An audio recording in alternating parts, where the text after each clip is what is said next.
Yon mga kamikaniko, magandang araw sa inyo. Part 3 na tayo ng pagbubuo nitong ating CB110. Mags naman yung i-repaint natin ngayong araw mga kamikaniko. Yan, prepare na natin, nalagyan na natin ng baraha. Glossy black yung ipipintura natin dito sa dalawang mags. Bubugan muna natin siya ng primer. Yan, primer muna yung ibubugan natin. Tapos patutuyin natin, tapos liliyahin. Tapos papatungan na natin ng glossy black. Yan. O jet black yan. Pakita ko lang sa inyo yung linis natin, kung gaano siya kalinis mga kamekaniko. Yan mga kamekaniko, ganito siya kalinis. O, pwedeng hindi na nga pinturahan kung talaga. Sabi, kung gusto man na may-ari ganito, yan, pwede na siyang ganyan. Malinis na siya. O. Yan.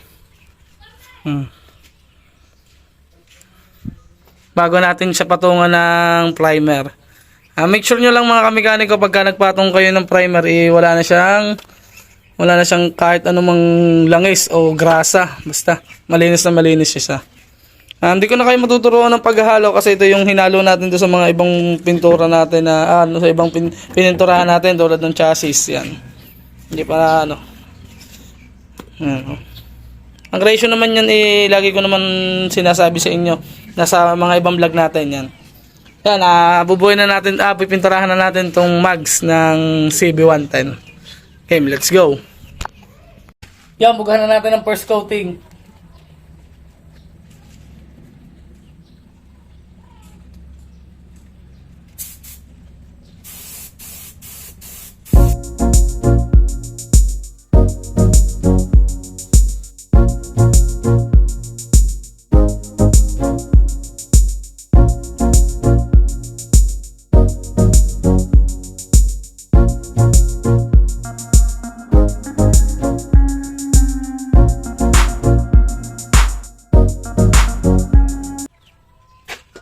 Yan mga kamekaniko, napatungan na natin ang first coating ng primer. Yan.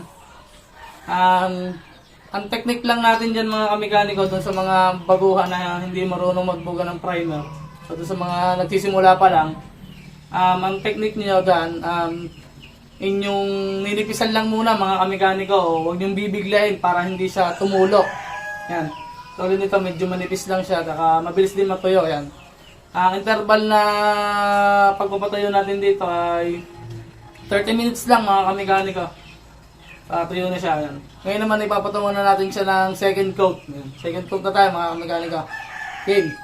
Time lapse.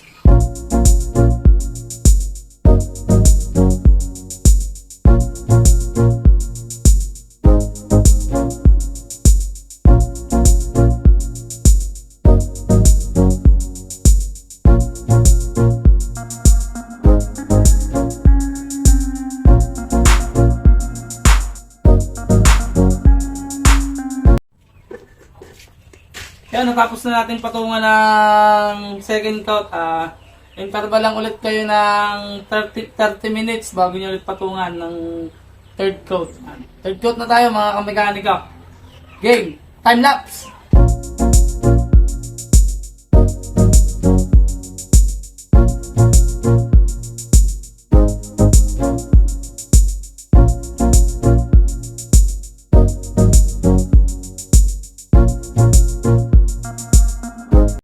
So ayan mga kamekaniko, natapos na nating patungan ng pre-coats na primer. Yan. Ang interval naman natin ng ating pagpapatuyo dito bago natin siya lihahin ng 800 grip mga kamekaniko ay 2 hours bago nyo lihahin. Tapos pagka naka 2 hours at medyo hindi pa rin tuyo, basta mag-additional kayo ng 1 hour para matuyo. Basta bago nyo lihahin ay kailangan ay tuyong-tuyo mga kamekaniko. Yan.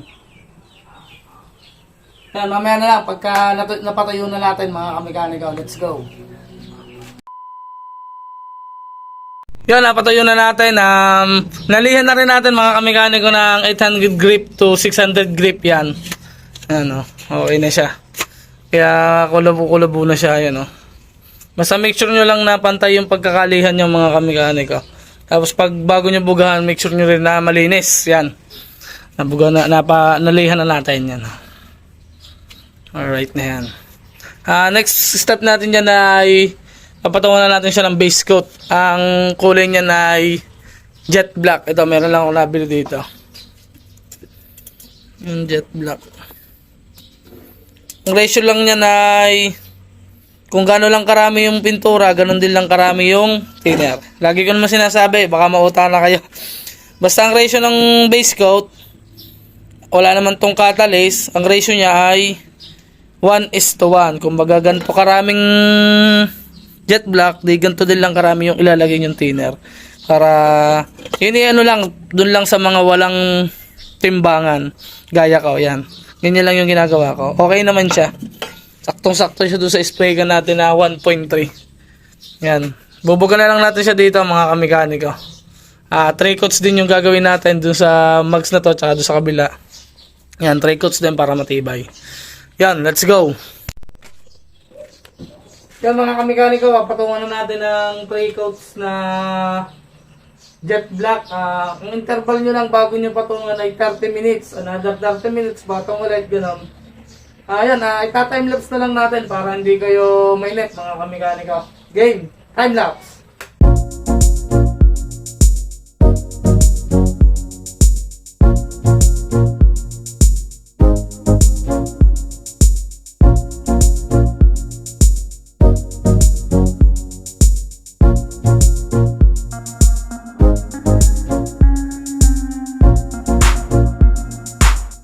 Mga kamekaniko, na patungan na natin ng kulay black, okay na rin. Tsaka nalihan ko na rin ng 1000 grip yan. Ayan, kinapitan na rin nga pala natin ng sticker, gawa din na lang may-ari. Sabi, kapitan na daw ng sticker yan. Gusto niya daw i-ganyan, no? Yan, tayo lang nagkapit yan mga kamekaniko. Yun yung isa. Yun, no? Ngayon naman siyempre bago ko kinapitan pala, iniliha ko na ng 1,200 o 1,000. Para hindi na tayo magliliha bago ko kapitan ng sticker yan. Ngayon, tatapkutan na lang natin to mga kamekaniko. Yan, gaya nun. Tapkutan na lang natin. Ang gagamitin natin tapkot dyan tong Nippon. Nippon paint yan. Ito mga kamekaniko. Ang ratio niyan ay 4:1. Yan, 4:1 sa hardener. Yan, tuturuan ko kayo mamaya, pakikita ko sa inyo yung 4:1 na sinasabi ko kung nung halo. Kasi wala rin naman tayong timbangan, kaya ganun lang yung inaano ko. Sinusunod ko na lang to. Yan. 4:1. Yan, mahahalo lang tayo. Turuan ko kayo. Let's go. Yan mga kamekaniko, ito yung sinasabi ko sa inyo na 4:1. Yan, Di-divide nyo lang itong taas nito dun sa 4. Yan, 1, 2, 3, 4. Yan, Yan, ganyan lang maghalo niyan. Ito yung hardener. Ito yun, ito. Yan, ito yan. Ilalagay nyo lang to dito. Samahin nyo lang yan. Tapos, haluin nyo lang. Tapos, pwede natin buga sa mugs. Yan. Buga na lang natin to sa mugs. Ng 3 coats. 3 coats natin siya papatong. Ang interval lang nun ay 30 minutes bawat patong. Para siguradong medyo tuyo na yung papatungan. Hindi na siya tutulo. Yan, let's go.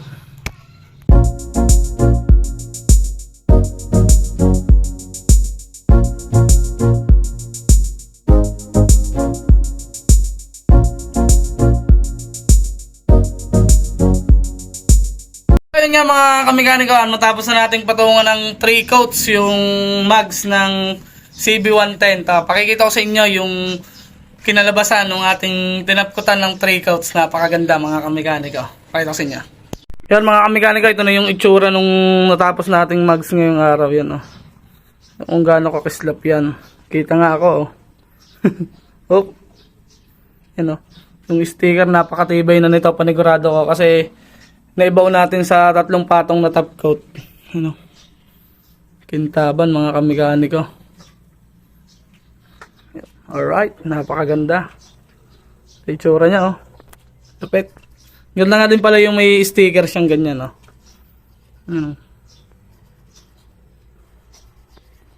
Napakaganda.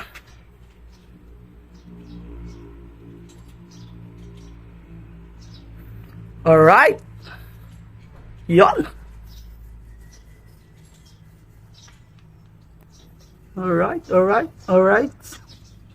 Yan, Kintaban. Ultimo sticker. Oh. Diba? Yan, kung bago ka lang dito sa ating YouTube channel, huwag nyo naman sana ako kalilimutang i-subscribe at i-hit yung notification bell dyan sa gilid. Yan. And para sa susunod na video, i-notify ko kayo. Yan lang mga kamikaniko. Peace out!